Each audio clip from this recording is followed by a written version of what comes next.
Government అజమాయిషీ ఉండకూడదు. కానీ ఆశ్చర్యంగా అధికార పార్టీకి చెందిన వాళ్ళు ఎమ్మెల్యే అనుచరులమని క్లెయిమ్ చేసుకుంటూ అక్కడ చొరబాటు చేయటం, అలాగే హుండీలులో దొంగతనాలు, సీసీ కెమెరాలు పనిచేయకపోవటం, ఆస్తుల కబ్జా, ఇలా బోల్డెన్ అంశాల మీద దీని గురించి సమగ్రంగా చర్చించడానికి ఏపీ దేవాదాయ శాఖ మాజీ సలహాదారు జ్వాలాపురం శ్రీకాంత్ ప్రస్తుతం మన స్టూడియోలో ఉన్నారు, లైవ్లో జాయిన్ అయ్యారు. నమస్కారం శ్రీకాంత్ గారు. నమస్తే.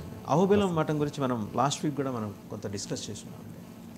చూస్తుంటే దాదాపు 10,000 ఎకరాల ఆస్తులు ఉన్నాయి రాష్ట్ర వ్యాప్తంగా, ఆంధ్రప్రదేశ్ వ్యాప్తంగా అహోబిలం మఠం ఆస్తులు.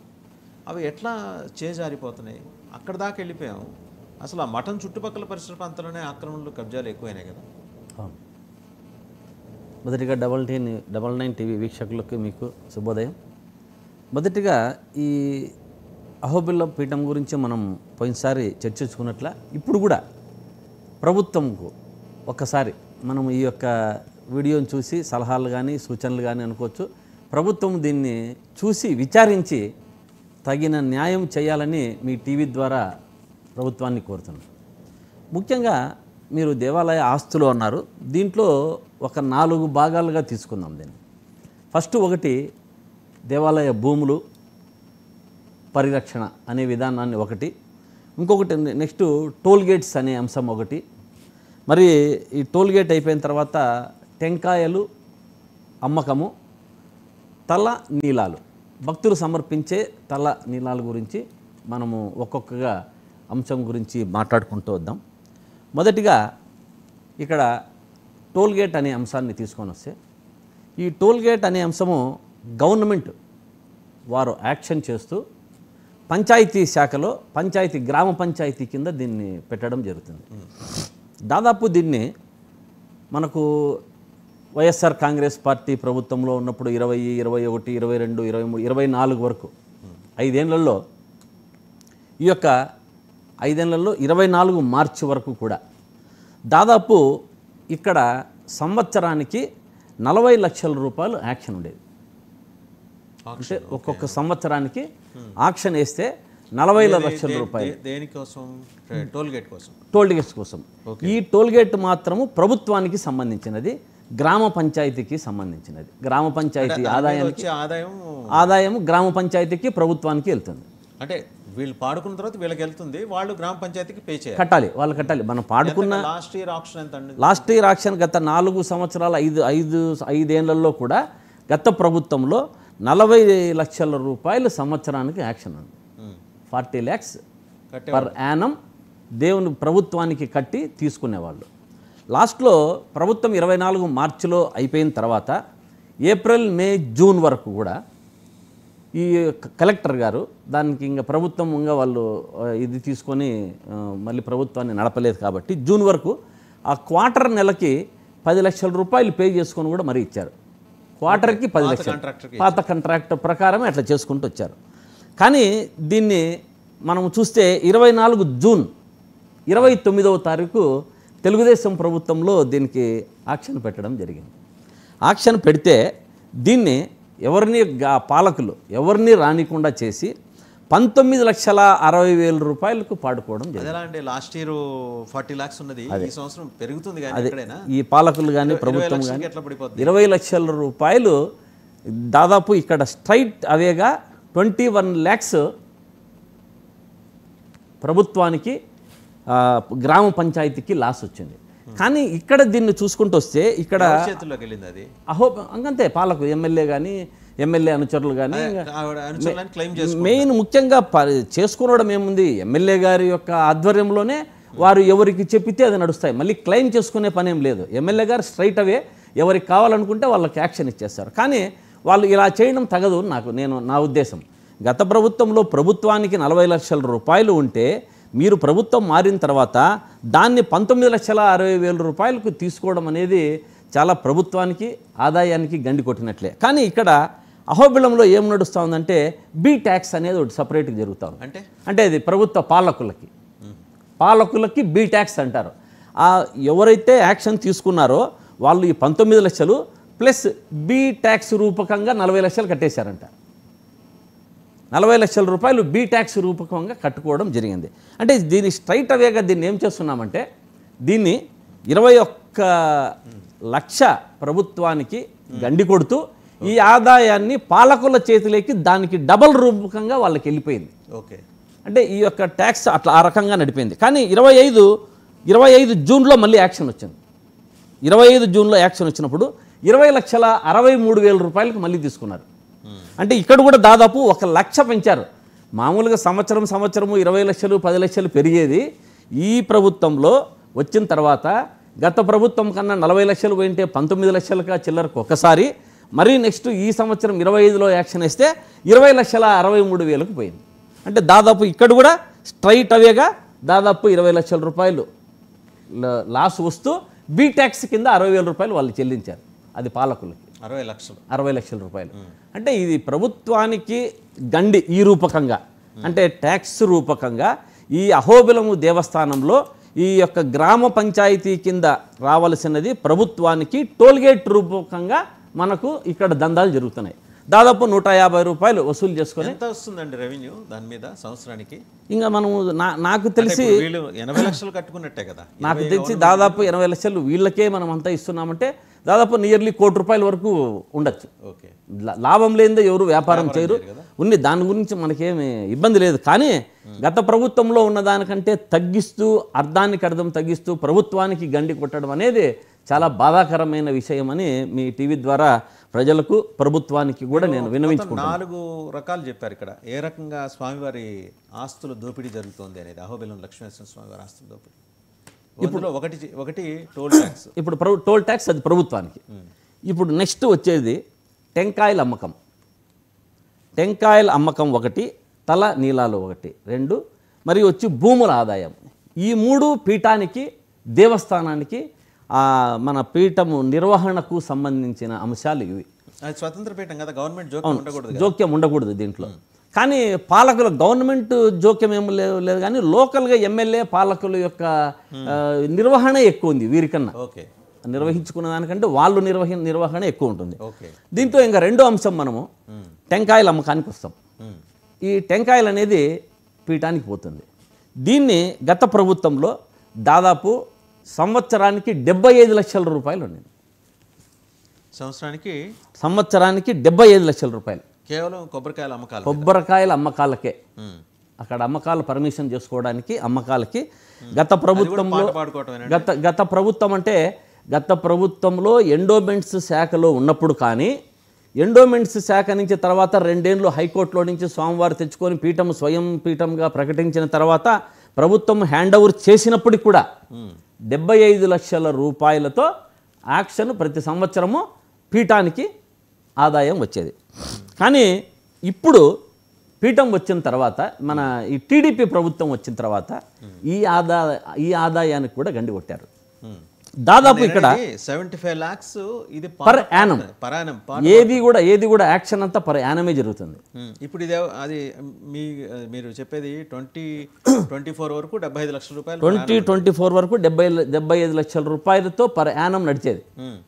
కానీ ఇప్పుడు ప్రభుత్వం మారిన తర్వాత, ఇప్పుడు నేను చెప్పిన తర్వాత వచ్చిన తర్వాత 2000 జూన్ నుంచి కానీ 24 నుంచి కానీ 25 కానీ దాదాపు పీఠానికి గండి కొట్టి స్వామివారిని ఈ పాలకులు బెదిరించచ్చు కానీ వారి మీద ఒత్తిడి తెచ్చి కానీ అంతే కదా, జిఆర్ గారు ఉంటారు, ఆయన 76 జిఆర్ గారు ఉంటారు. దీనికి కానీ దానికి 35 లక్షల రూపాయలకే పీఠానికి డబ్బు కట్టడం జరిగింది. ఇది పీఠానికి. ఇంతకుముందు ప్రభుత్వానికి పోయేది ఎండోమెంట్ శాఖకి. గత 3 సంవత్సరాల కింద వరకు తీసుకుని నేను చెప్పినవన్నీ కూడా మీరు స్టాటిస్టిక్స్గా ప్రభుత్వం అక్కడ దేవాదాయ శాఖలో కానీ లేదంటే పీఠంలో కానీ మీరు చూడొచ్చు. అంటే పోయి ఎవరు చూసుకున్నా కూడా ఈ యాక్యురేట్ ఫిగర్స్ అలానే ఉంటాయి. ఏదో వేగ్గా చెప్పడం జరగడం లేదు. గత ప్రభుత్వంలో టెంకాయల అమ్మకానికి సంవత్సరానికి 75 లక్షల రూపాయలు చెల్లించి వాళ్ళు టెంకాయలు అమ్ముకునేవారు, యాలం తీసుకున్నవారు. కానీ ఈ ప్రభుత్వంలో ఎమ్మెల్యే అనుచరులు ఎమ్మెల్యే వారంతా కలిసి 35 లక్షల రూపాయలకే స్వామివారికి ఒత్తిడి తీసుకొని వచ్చి దాన్ని 35 లక్షలకే ఫిక్స్ చేయడం జరిగింది. అంటే ఇప్పుడు దాదాపు ఎంత స్ట్రైట్ అవే నరసింహస్వామికి 40 లక్షల రూపాయలకు గండి కొట్టారు. అట్లా ప్రభుత్వాన్ని ఆదాయానికి గండి కొడుతున్నారు. ఇట్లా పీఠం ఆదాయం అంటే దేవునికి, అదేం పీఠం తీసుకునేది కాదు కదా, ఈ దేవుని ఆదాయానికి కూడా గండి కొడుతున్నారు. ఇలా పరు విధాలుగా దీన్నంతా కూడా ఎలా వెళ్తా ఉందంటే, నేను దీన్ని అంశాలను గమనించుకుంటే పాలకులు ఏ విధమైన దాంట్లో మిగతాటివన్నీ ఉంటాయి, ఏదో రోడ్లు ఉంటాయో లేకుంటే ఇంకొకటో ఏ కార్యక్రమాలు చేసుకున్నా మీ అనుచరులకు ఇచ్చినా డబ్బు సంపాదించుకోకున్న ప్రక్రియలో జరుగుతూనే ఉంటుంది. కానీ నేను దయచేసి ఈ దేవాలయాల భూముల విషయంలో కానీ దేవునికి ఆదాయంలో గండి కొట్టడం కానీ మీకు తగదు అని చెప్పి నేను తెలియజేస్తున్నా. ఇంత 35-40 lakhs లాస్ వచ్చినప్పుడు మరి పీఠానికి సంబంధించిన జీఆర్ గారు ఎవరో మీరు అన్నారు, 76వ జీఆర్ గవర్నమెంట్ నోటీసులో పెట్టారు. ఆయన గవర్నమెంట్ ఇప్పుడు అదే పీఠానికి సీఈఓ కూడా ఉంటారు. అదే ఇప్పుడు నేను ఏం చెప్తున్నానంటే, ఇది బై ప్రెజర్ జరుగుతుంది అంతా. అంటే ఇప్పుడు పీఠం స్వామినికి ఇప్పుడు లోకల్ ఎమ్మెల్యే స్వామి ఇది నాకు కావాలా, నా మనుషులకు కావాలా, నేను తీసుకున్నాను అనుకో, ఆయన ఏం చెప్పగలడు? ఆయన తీసుకున్న 75 లక్షలు కట్టి 75 లక్షలు కట్టి తీసుకోవచ్చు. కానీ ఇది మరీ అన్యాయంగా 35 లక్షలకే ఆఫ్ ది అమౌంట్కు గండి కొడుతూ వీళ్ళు దీంట్లో కూడా ఈ బీటాక్స్ పేరు మీద ఇంత దందుకోవడం అనేది చాలా బాధాకరమైన విషయం. ఇది ప్రభుత్వం గమనించి దీన్ని ఒకసారి అక్కడ ఉన్నటువంటి లోకల్ ఎమ్మెల్యేని కానీ అనుచరులను కానీ మాట్లాడి దీన్ని కట్టడి చేయవాలని చెప్పి నేను కోరుతున్నా మీ ద్వారా. ఇంకోటి నెక్స్ట్ దీనికి వస్తే తలనీలాలు. భక్తులు చాలా వారి మొక్కు తీర్చుకోవడానికి, స్వామి నాకు ఇన్ని కష్టాలు వచ్చినాయి, ఈ కష్టాలు తీర్చుకుంటే నేను వచ్చి తలనీలాలు ఇచ్చుకుంటాను అని చెప్పి వారు పాపము చాలా నిష్టగా ఉండి వచ్చి ఆ తలనీలాలు అమ్ముతారు. ఈ తలనీలాల యొక్క అంశాన్ని పోతే దాదాపు సంవత్సరానికి ప్రతి సంవత్సరం చూడండి ఎట్టుపోతుందో 2,10,00,000 రూపాయలకు పోయేది పాత గవర్నమెంట్లో. 2,10,00,000 రూపాయలకు 23లో కానీ 24లో కానీ. ఈవెన్ కరోనా టైంలో 19-20లో కూడా 1,80,00,000 రూపాయలకు పోయింది. 1,80,00,000 రూపాయలు కరోనా టైంలో కూడా. కానీ అప్పుడు కరోనా టైంలో యాక్షన్ చేసినటువంటి వ్యక్తి, నాకు కరోనా వల్ల నాకు కొంచెం లాస్ వచ్చిందంటే గవర్నమెంట్ దాన్ని ఏం చేసింది, 10% ఎన్హాన్స్ చేసి వారికి ఇవ్వడం జరిగింది. మళ్ళీ ఆ ప్రభుత్వంలోనే 10% ఎన్హాన్స్ చేసి మరి వారికి ఇచ్చడం జరిగింది. 2,10,00,000 రూపాయలు, 2,10,00,000 రూపాయలతో నడిచే ఏది కరోనా కాలంలో నష్టపోయిన కాంట్రాక్టరు పెంచిచ్చారు. 2,10,00,000 కట్టి 2,10,00,000 రూపాయలు కట్టి అతను వ్యాపారం చేసుకొని, అంటే ఏ స్థాయిలో వ్యాపారం ఉండకపోతే అతను కట్టడు కదా, పీఠానికి దేవునికి ఆదాయం కింద నిర్వహణ కింద పీఠానికి ఇచ్చేసేవారు, కట్టేవారు. కానీ ఈ ప్రభుత్వం వచ్చిన తర్వాత దీన్ని అనుచరులతో అనుమాయులతో బెదిరించి 1,50,00,000 రూపాయలకు మాత్రమే పోయింది. ఇది ఇంకా తక్కువే పోయినంది. కానీ అక్కడ ఉన్నటువంటి ఎమ్మెల్సీ గంగుల ప్రతాప్ రెడ్డి గారు వాళ్ళ మనుషులను కూడా పంపించే యాక్షన్ పెట్టడంతో ఇది 1,50,00,000 రూపాయల వరకు కూడా ప్రతాప్ రెడ్డి గారు ఎక్స్ అదే ఎంపీ వాళ్ళ బ్రదర్ ఎమ్మెల్సీ ఉండేవారు. దీన్ని 1,50,00,000 రూపాయలకు పట్టారు. అంటే ఇక్కడ స్ట్రైట్ అవే 60,00,000 రూపాయలు లాసు పీఠానికి, ప్లస్ బీ ట్యాక్స్. అంటే అసలు టెండర్ పార్టిసిపేట్ చేయని ఇట్లా ఎవరిని చేయడం లే, ఎవరిని అంటే వాళ్ళే పాల్గొనొచ్చు, టెండర్ తీసుకోవచ్చు. కానీ నేనేం చెప్తున్నానంటే మీ వాళ్ళకే టెండర్ ఇప్పించండి, మీరే టెండర్ తీసుకోండి, అక్కడ ఉన్న రేటును పెంచో లేకుంటే అదే రేటుకో తీసుకోవాల్సిందిగా కోరుతున్నా. మరీ ఆఫ్ ది వేలో తగ్గించేసి ఇట్లా పీఠాలకు దేవుని దీనికి నష్టం చేయడం వల్ల అది మీకే నష్టము అనేది ఒకసారి ఆలోచించుకుంటే వాళ్ళకి తెలుస్తుంది. లాస్ట్లో ఒకసారి దాని గురించి మాట్లాడుకోవచ్చు. దీని ద్వారా కూడా దాదాపు మనకు 60,00,000 రూపాయలు పీఠానికి పోయింది. అక్కడ 40 అంటే ₹1,00,000 పీఠానికి పరాణం. ఈ 2 కొబ్బరికాయలు తలనీలాల వల్ల. నేను చెప్పేది ప్రభుత్వానికి ఇంతకుముందు 40,00,000, ప్రభుత్వానికి 40,00,000. అది వేరే టోల్ గేట్ ద్వారా, టోల్ ట్యాక్స్ ద్వారా. ఇంకా అక్కడ ఉన్నటువంటి షాపులు, అక్కడ ఉన్నటువంటి ఇప్పుడు మన ఇల్లు రూమ్స్ కడతా ఉంటారు. దాదాపు మన ఈ టూరిజం డెవలప్మెంట్స్ కూడా 30 రూమ్లు వచ్చాయి. అంతకుముందు గత ప్రభుత్వంలో 25 రూమ్లు వస్తున్నాయి. ఇంకా ఈ భూముల దందాలు అయితే మనకు చెప్పాల్సిన పనే లేదు. నెక్స్ట్ భూములు. ఇంకా ఈ భూముల విషయాలకు వస్తే రైతులు తీసుకుంటుంటారు కాబట్టి మనము రైతులకు పెద్దగా అంటే వాళ్ళ అనుచరులకే ఇచ్చినా కూడా దాంట్లో 1 ఎకరా, 5 ఎకరాలు, 10 ఎకరాలు, 20 ఎకరాలు, 40 ఎకరాలు ఎవరి పాటికి వాళ్ళు అక్కడ ఉన్నటువంటి ఆలయ ప్రమిసెస్లో ఉన్నటువంటి 200-250 చిల్లర ఎకరాలను తీసుకునేది మన భారతదేశానికి వెన్నెముక రైతు. ఆ రైతు ఒక తక్కువైనా ఒకటి ఎక్కువైనా ఏ ఇబ్బంది లేదు, ఆయన వ్యాపారం చేసుకుంటా, రైతులు వారికి వచ్చిన డబ్బును వారు పీఠానికి జమ కడుతూ ఉంటారు. ఏదొచ్చినా కూడా అది రైతుల దగ్గర మనం దీన్ని అంత ఇన్సెస్ట్ చేసుకునేటట్టుగా ఉండదు ఈ వ్యాపారానికి. కానీ ఈ రైతుల భూముల విషయంలో కూడా అన్యాక్రాంతం అవుతున్నాయి. అదే నేను అడుగుపోతున్నది, అన్యాక్రాంతం అవుతున్నాయి. ఎవరి చేతుల్లోకి వెళ్తున్నాయి? ఇంకేం ప్రజాపాలకులు అక్కడ ఉన్నటువంటి ఎవరు అధికారం ఉంటే వాళ్ళు. నేను చెప్పేది మనకి ఎండోమెంట్స్ ఒక అద్భుతమైన కమిషనర్ వచ్చారు కదండి, ఆయన శ్రీ రామ్మోహన్, ఆయన పేరు అదే వారు చెప్పినట్టు మీరు అద్భుతమైన రామచంద్ర మోహన్ గారు సింహాచలంలో బ్రహ్మాండమైన డెవలప్మెంట్ చూపించారు. ఆయన కూడా బాగా మంచి డెవలప్మెంట్ చూపించారు. దాన్ని కూడా ఒక అంశంలో మళ్ళీ మనము దాన్ని ప్రతి ఒక్క అంశంలో కూడా, ఎందుకంటే కమిషనర్కు దేవాదాయ శాఖకు ఉన్నటువంటి లింక్ అటువంటిది. ఈ కమిషనర్లు నెక్స్ట్ దేవాలయాలు, మనము ప్రభుత్వ దేవాలయాలు ఏ గ్రేడ్ కింద దేవాలయాలు తీసుకుంటూ వస్తుంటాం కదా, దాని మీద వచ్చినప్పుడు ఆ కమిషనర్ గారి అంశాలను, వారు ఎంత మంచివారు, వారు ఏ విధంగా దేవాదాయ శాఖను మరి ఇది చేస్తున్నారన్న అంశాలను తీసుకోవచ్చు. ఈ టెంపుల్కే వచ్చేప్పటికి ఇప్పుడు 3 అంశాలు మనం మాట్లాడుకున్నాం. తలనీలాలు, 4 మాట్లాడుకున్నాం. అండ్ ముందర వచ్చేప్పటికి ట్యాక్స్ గురించి, రోల్ ట్యాక్స్.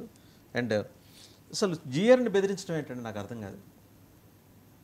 స్వాములు పీఠాధిపతులు అంటే పాపం నిజంగానే వాళ్ళు ఏదో నిత్యము దైవ చింతన, ఆరాధన, దేవుని కైంకర్యాలలో నిమగ్నమైపోతూ ఉంటారు. ఆ లోకల్గా ఉన్నటువంటి ఎమ్మెల్యేలు కానీ అనుచరులు కానీ బెదిరిస్తే ఏం చేయగలరు చెప్పండి? వాళ్ళు దైవనామ స్మరణ చెప్ప వారు మనకు నాయకులను దూషించే విధానం వాళ్ళ దగ్గర ఉండదు. అంటే ఒకటి అంటే నేను మామూలుగా జనరల్గా మాట్లాడుకుంటే ప్రజలు కానీ అదే స్వాములు కానీ పీఠాధిపతులు కానీ సర్వేజన సుఖినోభవంతు సమస్తలోక సుఖినోభవంతు అని అనుకుంటూ ఉంటారు. దాంట్లో వాళ్ళు ఏం చేస్తుంటే నీ పాపము నీ కర్మ నువ్వు ఏం చేస్తే అది నీకే అనుభవిస్తావు పో అన్నట్లు మాట్లాడుకుంటూ ఉంటారు. కానీ ఒకటి దీంట్లో అయితే గమనించాలి, మనము గత ప్రభుత్వంలో మామూలు ముందు నుంచి తీసుకుంటూ వస్తే అనాదిగా గతంలో దేవాలయాలంటే ఒక గ్రంథాలయాలు, దేవాలయాలంటే ఒక అన్నదాన సత్రాలు, దేవాలయాలంటే ఒక వైద్యాలయాలు. అన్నదానం జరుగుతుంది. ఒక వైద్యాలయాలు, దేవాలయాలంటే ఒక రాత్రిపూట బడి మనం ఉచితంగా అందరికీ చెప్పడం. ప్రెమిసెస్ లో ఒక హైందవేతరుడికి వేరే మతానికి చెందిన వ్యక్తి హోటల్ పెట్టుకోవడానికి ఎవరు పర్మిషన్ ఇచ్చారు? ఒకటి అంటే చాలా రోజుల నుంచి నాకు తెలిసిన దీని ప్రకారము కొండ పైకి పోయేటప్పుడు ఒక ముస్లిం ఒక అన్యమతస్తుడు ఒక క్యాంటీన్ పెట్టుకున్నాడని, ఆ క్యాంటీన్ ద్వారా అన్నదాన సత్రాలు జరగనీయకుండా తొందరగా మూయించి వారి దగ్గర వచ్చి తినేటట్టుగా చేస్తున్నాడని దాని మీద ఒక అభియోగం ఉంది. కాబట్టి ఇప్పుడున్న పాలకులు దాని మీద దృష్టి పెట్టాలని కోరుకుంటున్నా. ఈ దేవాలయాలు అనేటటువంటి ఇంతకుముందు చెప్పుకుంటూ వస్తున్నా, కళాకారులు, అన్నదాన సత్రాలు, వైద్యాలయాలు, విద్యాలయాలు ఇవన్నీ జరిగేటివి దేవాలయంలో ప్రజలకు అందరికీ ఉపయోగపడేటివి. కానీ ఇప్పుడు దేవాలయాల జోలికి వస్తే ఓన్లీ పాలకులకు మాత్రమే ఉపయోగపడేటట్టుగా కాలం మారిపోయింది కదా. కాలం ఏం మారలేదు, మనుషులు మారుతున్నాం మనము. మనుషులు మారి ఈ యొక్క ఆలయ దాని నుంచి వచ్చే ఒక ఆదాయాన్ని పాలకులు మాత్రమే భక్షిస్తున్నారు. ప్రజలకు ఇది లేకుండా, సర్వీస్ లేకుండా పోతా ఉంది. అంతకుముందు ఆక్షన్లో వేరే ఒక ఎమ్మెల్సీ కూడా పార్టిసిపేట్ చేయడం వల్ల కనీసం 1.5 కోటి ఏది పర్టికులర్ ఈ తలనీలాల అనే అంశానికి సంబంధించి పీఠానికి వచ్చింది అంటున్నారు. అసలు వీళ్ళిద్దరు ఇన్వాల్వ్మెంట్ కట్టేలు చేయాల్సిన వాళ్ళు ఎవరు? ఇంకా దీన్ని కట్టేలు చేయాల్సిన మనం ప్రభుత్వం దృష్టికి ఇప్పుడు టీవీలో మాధ్యమాల ద్వారా ప్రభుత్వం దృష్టికి తీసుకెళ్తున్నాం కాబట్టి ముఖ్యమంత్రి గారు కానీ మన సనాతన ధర్మాన్ని మోసుకున్నటువంటి పవన్ కళ్యాణ్ గారు కానీ ఇది చూసి ఒకవేళ విని దీన్ని మీద స్పందించి వారిని పిలిపించి ఎందుకు ఇలా జరుగుతూ ఉంది, ఆలయ సంరక్షణలోకి మీరు జోక్యం చేసుకోకూడదు అని అక్కడ ఉన్నటువంటి ఎమ్మెల్యేలకు పాలకులకు చెప్పవలసిన బాధ్యత నేను ప్రభుత్వాన్ని విన్నవించుకుంటున్నాను. తర్వాత హుండీలు దొంగతనాలు ఈ మధ్యకాలంలో ఎక్కువ అవుతున్నాయి అక్కడ. మన ఈ మధ్య అయితే హుండీని పగలగొట్టి కూడా తీసుకెళ్లారట. సీసీ కెమెరాలు ఏం లేవండి అక్కడ? మన దాదాపు నేను చెప్పాను, దాదాపు 20-25 లక్షల వరకు ఆ హుండీ ద్వారా దేవాలయానికి వెళ్ళిపోయింది. కానీ మీరు సీసీటీవీలను పక్కన పెట్టేస్తే, నేను చెప్పా గతంలో కూడా, సీసీటీవీలను కూడా పక్కన పెట్టి ఈ ప్రజాపాలకులు లోపల హుండీని తీసుకొని దీంట్లో నుంచి డబ్బును తీసుకెళ్తున్నారు అని నేను ఇది పక్కన పెట్టేస్తే, అసలు దొంగతనం జరిగిన హుండీకి ఇంతవరకు కేసు ఎఫ్ఐఆర్ కాలేదు. ఓకే, ఇంతవరకు ఈరోజు స్టిల్ టుడే కూడా అంటే దోపిడీ దొంగలాగా ఎవరైనా వచ్చారు, దోపిడీ దొంగలు ఏదో చేసినట్టున్నారు. దానికి ఇంతవరకు కూడా పాలకుల యొక్క ప్రెజర్తో దాన్ని ఎఫ్ఐఆర్ లేదు, ఇంతవరకు కేసు కూడా కట్టడం లేదు పోలీసులు. అంటే దీన్ని మనం ఏ విధంగా తీసుకోవచ్చు, ఎలా ముందుకు పోవచ్చు అన్న విషయాలను తీసుకుంటే దేవాలయ అంటే హుండీ ఉందా లేదా హుండీ కూడా ఎత్తుకెళ్ళిపోయారు అంటే హుందీ పెట్టింటారు, డబ్బులు తీసేసింటారు దాంట్లో, మొత్తం దాన్ని బ్రేక్ చేసి తీసుకెళ్ళిపోయారు. దాన్ని బ్రేక్ చేసి డబ్బులంతా తీసుకోవడం హుండీ దగ్గర సీసీ కెమెరా ఉంటుంది కదా, లేవు కదా. ఇప్పుడు సీసీ కెమెరాలు ఉంటే సీసీ ఫుటేజెస్ పెట్టమనండి. ఆలయంలో దొంగతనం జరిగిండేది అందరికీ తెలిసిన విషయమే, ఎవరు రిపోర్ట్ పేపర్కి వచ్చింది. ఎవరు డినై చేశారు చెప్పండి. ఇప్పుడు దాంట్లో అక్కడ పేరు ఫలానా అని పేర్లు చేసేదానికంటే అనేది రిపోర్ట్ చేయడానికి ఎవరు దేవాలయ రిప్రజెంటేటివ్ ప్రతినిధి ఒకళ్ళు ఉంటారుగా, దేవాదాయ క్లర్కో అంటే దేవాదాయ శాఖ నుంచి ఎవరు ఉండరు, కానీ పీఠం నుంచి అందరూ ఉంటారు. పీఠం నుంచి స్వాములంతా ఉంటారు. కానీ ఇక్కడ ఒక ఈ ఎమ్మెల్యే అనుచరుడు అనుకోవచ్చు, లేకుంటే ఎమ్మెల్యేకు దగ్గర సంబంధాలు ఉన్నట్టు, కానీ ఈ ఆలయంలో గంగాధర్ అనేటువంటి వ్యక్తి ఒక సూపర్వైజర్గా పనిచేస్తున్నాడు. మొత్తము దందాలంతా కూడా ఇతని ఆధ్వర్యంలో, ఇతని పర్యవేక్షణలో జరుగుతున్నాయి అన్నది మాత్రం నాకు తెలిసిన విషయం. అంటే ఆయన ఆలయంలో సూపర్వైజర్గా పనిచేస్తున్నారు. ఆలయంలో ఇప్పుడు కూడా ఉన్నాడు సూపర్వైజర్గా. అంటే ఇది పీఠము ఉద్యోగస్తునిగానే ఉంటాడు, కానీ వీళ్ళు ఎమ్మెల్యే కానీ అక్కడ ఉన్నటువంటి ఎవరు ఎమ్మెల్యేలు ఉంటే వాళ్ళు పెట్టిన మనుషులే ఉంటారు. వాళ్ళు పెట్టినటువంటి గంగాధర్ అనేటువంటి వ్యక్తిని ఇతని ద్వారానే అన్ని ఆలయ నిర్వహణకు కానీ ఆలయ నిర్వహణలో దీనికి కానీ మొత్తం పీఠంలో ఉండే జీఆర్ గారికో లేకపోతే జీఆర్ గారి ప్రతినిధులకు తెలియదా, వాళ్ళు అడగరా ఇదంతా? ఇప్పుడు ఎవరికి తెలియకుండా, నేను ఇంతకుముందే చెప్పా, ఎవరికి తెలియకుండా ఉండదు, ప్రతి ఒక్కరికి తెలిసిండేదే. కానీ మీరు పోయి అడిగినారంటే స్వామి వారి వీళ్ళు యొక్క పాలకులు చేసే యొక్క దందాలను వాళ్ళు చెప్పలేని పరిస్థితి. రేపటి నుంచి వాళ్ళకు ఉండాలి కదా పూజ చేసుకునే దానికి, వాళ్ళు తిరగాలి కదా అక్కడ. తిరగగలరా?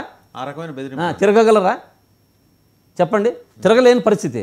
మన హుండీ కొల్లగొట్టిన అతని మీద కంప్లైంట్ చేసేదానికి పోతేనే అతని ఇంటికి దాడి చేసి అతన్ని ఊర్లో లేనేకుండా చేశారు అతన్ని. అతను కూడా ఒక ఎంప్లాయే.